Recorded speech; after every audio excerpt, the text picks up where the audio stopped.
Hello guys and welcome to unique study point. आज की इस वीडियो में हम जानेंगे ऑपरेशन ब्लैक बोर्ड योजना क्या थी। यह आपकी थर्ड यूनिट है। फर्स्ट और सेकंड यूनिट जो आपकी प्रारंभिक शिक्षा के नवीन प्रयास के हैं वो दोनों यूनिटें आप पूरी तरह से कंप्लीट हो चुकी हैं। जिन किसी ने वो वीडियो नहीं देखे हैं वो प्लेलिस्ट में जा करके देख सकता है। ठीक है, आज मैं यूनिट थर्ड स्टार्ट करती हूँ। कुछ इम्पॉर्टेंट योजनाएँ हैं इसके अंतर्गत, हम उनके बारे में जानेंगे।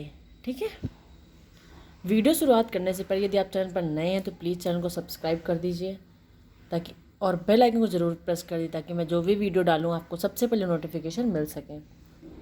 चलिए जानते हैं ऑपरेशन ब्लैक बोर्ड योजना क्या थी। इसको OBB 1987 टू 88 यानी कि इसको कब लागू किया गया था, 1987 से 1988 में लागू किया गया था। ठीक है, ऑपरेशन से तात्पर्य यह है कि युद्ध स्तर पर अभियान चलाकर किसी कार्य को शीघ्र यानी कि जल्दी से जल्दी पूरा करना। ऑपरेशन का मतलब ये होता है कि किसी भी कार्य को हम क्या जल्दी से जल्दी कंप्लीट करें, कोई ना कोई अभियान चला करके। ठीक है, ऑपरेशन ब्लैक बोर्ड का उद्देश्य प्राथमिक विद्यालयों में पाठ्य सामग्री तथा शिक्षक उपकरण जैसी न्यूनतम आवश्यक सुविधाओं को व्यवस्था को सुनिश्चित करना इस योजना का प्रमुख उद्देश्य है। जो ऑपरेशन ब्लैक बोर्ड योजना का उद्देश्य क्या है कि जो स्कूल में क्या होती हैं, कुछ सामग्रियां होती हैं, जैसे विद्यालय से रिलेटेड पाठ्य सामग्री, शिक्षक से रिलेटेड कुछ उपकरण होते हैं, उन सारी आवश्यकताओं की सुविधा को देने के लिए हमें सारी चीज़ों क्या उन तक सुनिश्चित करनी चाहिए। ठीक है, यही इस ब्लैक बोर्ड योजना का क्या है, black board operation black board योजना का क्या है, उद्देश्य है।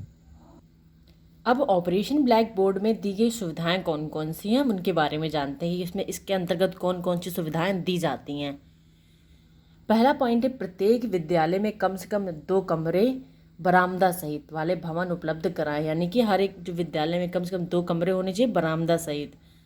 ठीक है, अगला पॉइंट है, शिक्षक उपकरण की सुविधा भी देनी चाहिए। कक्षा शिक्षण सामग्री जैसे चौक डस्टर इसकी भी सुविधा देनी चाहिए। खेल सामग्री एवं खिलौने की व्यवस्था भी होनी चाहिए ऑपरेशन ब्लैक बोर्ड योजना के तहत।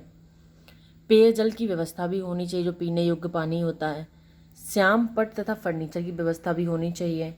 अगला पॉइंट, प्राथमिक विज्ञान के जैसे मानचित्र होते, ग्लोब होते हैं, इन सारी की व्यवस्था भी होनी चाहिए।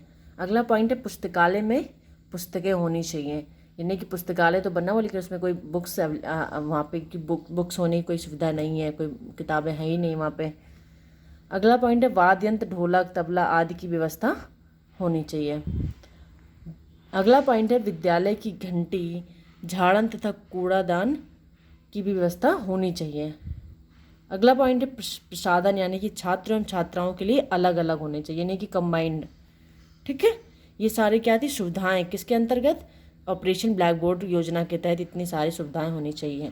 आई होप आपको समझ में आ गया होगा, चाहे तो आप स्क्रीनशॉट भी ले सकते हैं। आप ऑपरेशन ब्लैक बोर्ड योजना को सन 1987-88 में लागू किया गया था, जैसे मैंने आपको बताया कि OBB 1987 टू 88।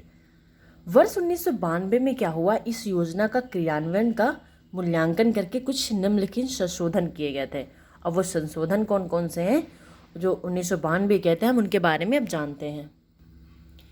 पहला पॉइंट है, वर्तमान ऑपरेशन ब्लैक बोर्ड योजना को शेष सभी विद्यालयों विशेषकर अनुसूचित जाति जनजाति के क्षेत्रों के विद्यालयों में रखा जाए। जो ऑपरेशन ब्लैक बोर्ड योजना की जो योजना है इस OBB की, इनको कहाँ रखा जाए, विशेषकर जो अनुसूचित जाति जनजाति के जो विद्यालय होते हैं उन्हीं क्षेत्रों में इसको रखा जाए।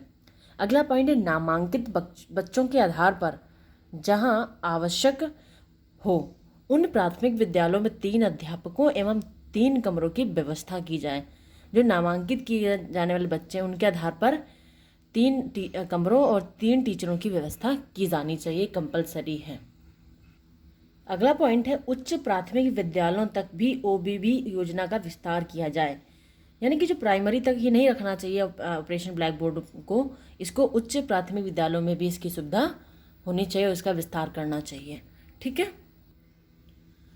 अब हम ऑपरेशन ब्लैक बोर्ड योजना की विशेषताओं के बारे में जानते हैं। इसमें कहा गया कि विद्यालय एवं कक्षा कक्षों को आकर्षक बनाने पर बल दिया जाए। जो विद्यालय होते हैं और जो क्लास होती हैं उनको हम क्या करें, आकर्षक बनाना चाहिए। इससे क्या होगा, जो शिक्षक का अच्छा होगा और बच्चे भी अच्छे से पढ़ाई करेंगे। अगला पॉइंट है छात्र केंद्रित एवं कार्यकलाप आधारित शिक्षण अधिगम के माध्यम से शिक्षा की गुणवत्ता के प्रोत्साहन पर बल दिया जाए। यानी कि छात्र केंद्रित होनी चाहिए जो हमारा शिक्षण कार्य होता है, ना कि शिक्षक केंद्रित होनी चाहिए। छात्र केंद्रित का मतलब ये है कि छात्र के अकॉर्डिंग, उसके लेवल, उसके मानसिक स्तर के अनुसार ही शिक्षण कार्य होना चाहिए। जो भी कार्यकलाप क्लास कक्षा में होती हैं वो छात्र के अनुसार ही होनी चाहिए, ताकि इससे क्या होता है, छात्र को प्रोत्साहन मिलता है। अगला पॉइंट है विद्यालय के प्रभावी रूप से कार्य करने के लिए भवन, अध्यापकों एवं शिक्षण सामग्री की सुविधा उपलब्ध कराई जाए। क्योंकि हम विद्यालय को इफेक्टिव तभी मान सकते हैं क्योंकि वहाँ पे जब अच्छे कार्य होंगे, और अच्छे कार्य करने के लिए हमें क्या, वहाँ के भवन, अध्यापकों, टीचर की क्या करनी, सारी फैसिलिटीज़ हमें देनी चाहिए, वहाँ पे सुविधा उपलब्ध करानी चाहिए। ठीक है, तो आज मैंने आपको ऑपरेशन ब्लैक बोर्ड के बारे में बताया कि 1987 टू 1988 के बीच में इसको लागू किया गया। इसका उद्देश्य क्या था, इसमें कौन कौन सी सुविधाएँ दी गई थी। तो आई होप आपको समझ में आएगा। तो वीडियो अच्छा लगे तो प्लीज़ चैनल को सब्सक्राइब कर दीजिए। Thank you so much for watching this video. Thank you so much.